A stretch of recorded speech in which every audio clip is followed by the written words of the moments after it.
సుమన్ టీవీలో మీ business promotions కోసం ఈ కింది నెంబర్ను సంప్రదించగలరు.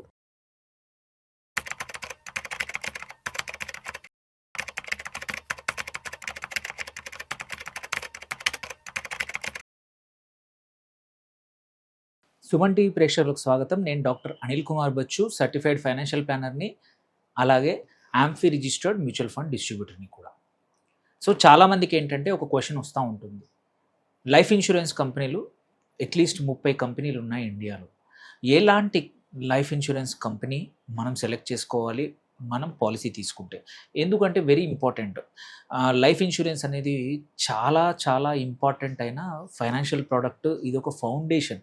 మన ఆర్థిక ప్రణాళికకి అన్నీ సరిగ్గా ఉండాలంటే కింద ఫౌండేషన్ గట్టిగా ఉండాలి. ఈ పునాదులు గట్టిగా లేకపోతే చాలా ఇబ్బంది. సో అలాంటి ఇంపార్టెంట్ పునాదికి ఏ కంపెనీలో సెలెక్ట్ చేసుకోవాలి, ఎలాంటి పాలసీ తీసుకునే కన్నా ముందు కూడా ఏ కంపెనీ అనేది చాలా డిటర్మైన్ అవుతుంది. సో ఉన్న 30 కంపెనీస్లో ఏది సెలెక్షన్ చేసుకుంటే బెటరు అనేది ఈ వీడియోలో నేను ఎక్స్ప్లెయిన్ చేస్తాను నా ఒపీనియన్ ప్రకారం. ఫస్ట్ కంపల్సరీ ఒకటి ఏంటంటే మాత్రం చూడాల్సింది, మీరు చేయకూడదు ఒకటి చెప్తాను. మన ఫ్రెండో, ఫ్యామిలీ ఫ్రెండో ఆర్ ఇంకొకరెవరో బ్యాంకులో, ఎస్పెషల్లీ బ్యాంకుకి వెళ్తే చాలు ఏదో ఒక లైఫ్ ఇన్సూరెన్స్ పాలసీ అంటగట్టడానికి చూస్తూ ఉంటారు. వాళ్ళ ద్వారానో ఇంకా ఎవరి ద్వారా, అంటే ఆ కంపెనీ మంచిదా చెడో కాదు, ఫస్ట్ వాళ్ళు ఎవరో చెప్తున్నారని మాత్రం అస్సలు చేయకండి. మీకు నిజంగానే లైఫ్ ఇన్సూరెన్స్ అవసరం ఉంటే మాత్రమే తీసుకోండి. మీరు సపోజ్ ప్రాపర్గా మీ ఇన్కమ్కి తగ్గట్టు ఒక 10 టైమ్సో 15 టైమ్సో లైఫ్ కవరేజ్ ప్రాపర్గా ఉంటే అడిషనల్గా కొత్తగా లైఫ్ ఇన్సూరెన్స్ పాలసీలు తీసుకోవాల్సిన అవసరం లేనే లేదు. సో సపోజ్ అవసరం వచ్చినా కానీ ఎవరో చెప్పారని మాత్రం అస్సలు స్టార్ట్ చేయకండి. ఫస్ట్ చేయాల్సిన అంశం ఏంటో చెప్తాను. ఒకటి ఇంపార్టెంట్ ఏంటంటే, లైఫ్ ఇన్సూరెన్స్ ఎప్పుడు కూడా ఒక కంపెనీ క్వాలిటీ డిటర్మైన్ అయ్యేది వాళ్ళు క్లెయిమ్స్ ఎలా ఆనర్ చేస్తున్నారు, అది very important. So claims honour చేస్తున్నారో లేదో తెలుసుకోవడానికి ఐఆర్డిఏ ప్రతి నెల కూడా క్లెయిమ్ సర్వీస్ రేషియో, అంటే ఒక క్లెయిమ్స్ వచ్చిన వాటిని ఎన్ని సర్వీస్ చేస్తున్నారు, ఎన్ని రోజుల్లో చేస్తున్నారు అనేది కూడా చెబుతూ ఉంటుంది. సో ఆ డేటా ప్రకారము ఒక కంపెనీ అట్లీస్ట్ 99 అండ్ అబోవ్ చేస్తేనే తప్ప, ఆర్ 98 అబోవ్ చేస్తే తప్ప, యాక్సెప్ట్ చేస్తే తప్ప మిగిలిన వాటిని దూరంగా ఉంటే మంచిది. ఎందుకంటే రేపు మనకు లైఫ్ ఇన్సూరెన్స్ తీసుకునేది ఎటువంటి ఇబ్బందులు వచ్చినప్పుడు మన క్లెయిమ్ ఆనర్ అవ్వడానికి, మన నామినీకి మన పేరు మీద ఉన్న పాలసీ బీమా సొమ్ము ఏదైతుందో అది ఈజీగా వెళ్ళడానికి. ఇది ఫస్ట్ థింగ్.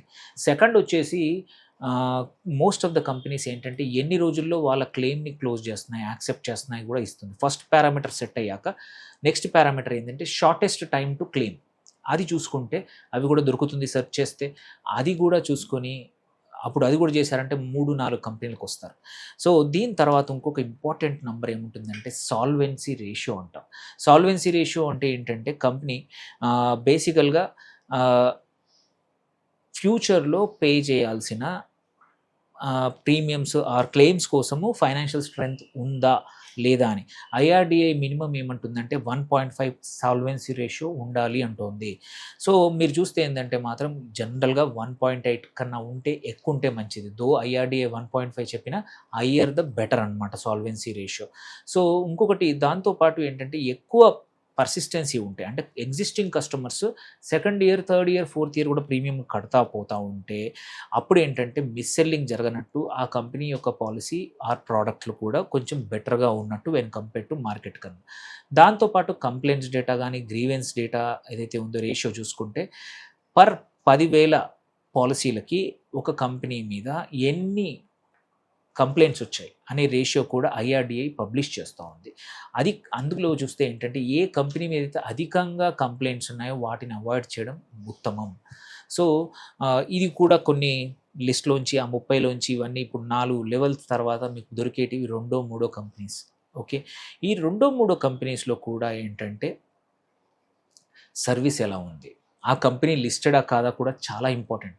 అందరు అనుకుంటారు లిస్ట్ అయితే ఏంటి, ఏం లేదండి. లిస్ట్ అయితే ఏంటంటే స్టాక్ మార్కెట్స్లో ఎక్స్చేంజెస్కి వాళ్ళు అకౌంటబిలిటీ ఉంటుంది. సెబీ వాళ్ళ యొక్క కంపెనీ కార్పొరేట్ గవర్నెన్స్ని వాటి అన్నిటినీ కూడా చెక్ చేస్తూ ఉంటుంది. అలాంటి టైంలో ఏంటంటే లిస్టెడ్ కంపెనీ అయితే always better, because it's most, నేను చెప్పినట్టు పునాది లాంటిది మన ఫైనాన్షియల్ ప్లానింగ్ కోసం. సో ఇది అన్నీ బాగా ఉన్నాక నెక్స్ట్ వచ్చేసి మనం చూడాల్సింది ఏంటంటే ప్రోడక్ట్. ఏ ప్రోడక్ట్? టర్మ్ ఇన్సూరెన్సా? యూలిపా? స్మార్ట్ యూలిపా? లేదు నేను నా పోర్ట్‌ఫోలియోలో ఫిక్స్డ్ ఇన్‌కమ్ ఎక్కువగా లేదు. మొత్తం ఈక్విటీ ఉంది. పోర్ట్‌ఫోలియో కోసం ట్రెడిషనల్ పాలిసీలు తీసుకుంటాను. ఆర్ ఎండోమెంట్ మీ ఇష్టం.